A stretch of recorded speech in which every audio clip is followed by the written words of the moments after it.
Time to check on the prisoner. Good, good. Still captive. Yeah, you can stay in there. Blowing up my equipment. Jeez. These creepers, eh? Alright, let's go. Hello everybody, Twitch Nitro here, and welcome to another Inventing Room video.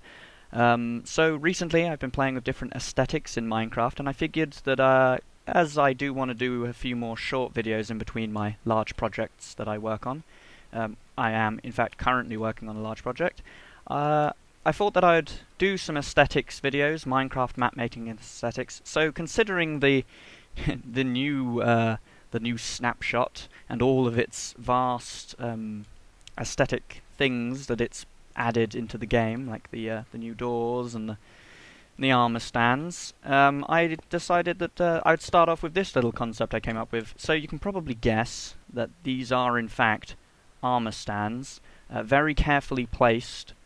With they're invisible, they've got no gravity, and they've got a iron bar on their head. And they've all been positioned in such a way that they make this really cool sort of downwards thing. And I think this is really good for a map. It looks really cool, and it's like you can just have these walkways with these kinds of things. You can even have them open up so you can have levels. So it's like you can break through the iron bars and then get down. I've just got this little creeper fellow trapped in here. So if you're wondering how I did it, armor stands have this really cool property where you can remove their thing. Let's just take these. So as you can see, I've got 16 command blocks here, and there are 16 armor stands here. Now the problem is the armor stand, when it displays the block on the head of the armor stand, it's a 6x6x6 like block or cube. In this case, it's 6x6x1 because the iron bars are 2D. That's a problem because it's not exactly a quarter of a block. It's a little bit more than a quarter of a block. So instead of using, so they kind of overlap on this side, and that's where there's a little bit of an issue that comes into play. If I just remove these.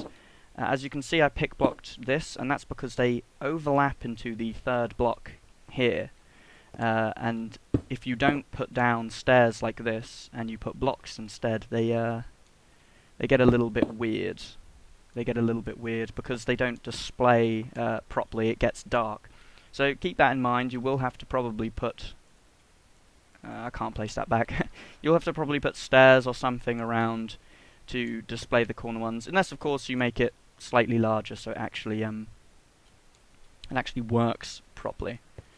So yes, let's see. Okay, let's have a look at the command. The command will obviously be in the description. So I'm summoning it to these sort of strange coordinates. In fact, let's take this corner here, because this corner here corresponds to the one that I'm summoning there, and that is lined up exactly with the corner of this block. And to do something like that, have to kind of do this. So over here we have the tags. No gravity is set to 1. It's also silent. That's just in case you turn the gravity back on again. You know, it can make landing sounds. I've disabled the slots so you all the slots so you can't add or remove any items from it, and it's of course invisible. So if I turn this off and I then grab myself a redstone block, boop, we should see over here, yeah, we can see how it would actually look, how all of these would look with the item stand in play, but that's not how they look. I'm actually just going to remove all the item stands using that command, and yeah, of course I've used barrier blocks so you don't fall through the item stand there. So it's a sneaky little thing, right, so let's see how I've positioned the head and all of that. Well, now that this has no thing, I'm just going to go 1. Just edit the command a little bit here on the fly. Hold on, we'll be right back. Okay, so this is the armor stand in all its glory. I just set it so its position was sort of inside the block here. And now you're probably wondering how I got the head like this. That uses this position tag. So I've set the position of the head, and I've set this to 270. If you set this to 90, it'll be facing in that direction.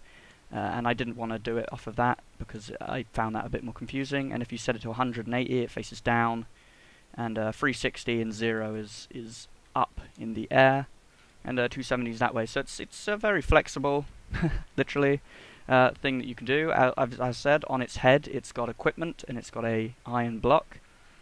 And yeah, I think that this is a really nice aesthetic use for the armor stands, just having them in place like this. Obviously, use this kind of technique sparingly, because as with all things like this, it's using entities, and anything with entities is gonna lag up the world a little. But I think this is a 16 entities well spent here for this kind of thing. So I hope you've enjoyed it. I've got more things to come over the next few days and few weeks, and yeah, so I'll see you guys next time. As always, any questions, leave it down in the comments. Spooky sound. Bye.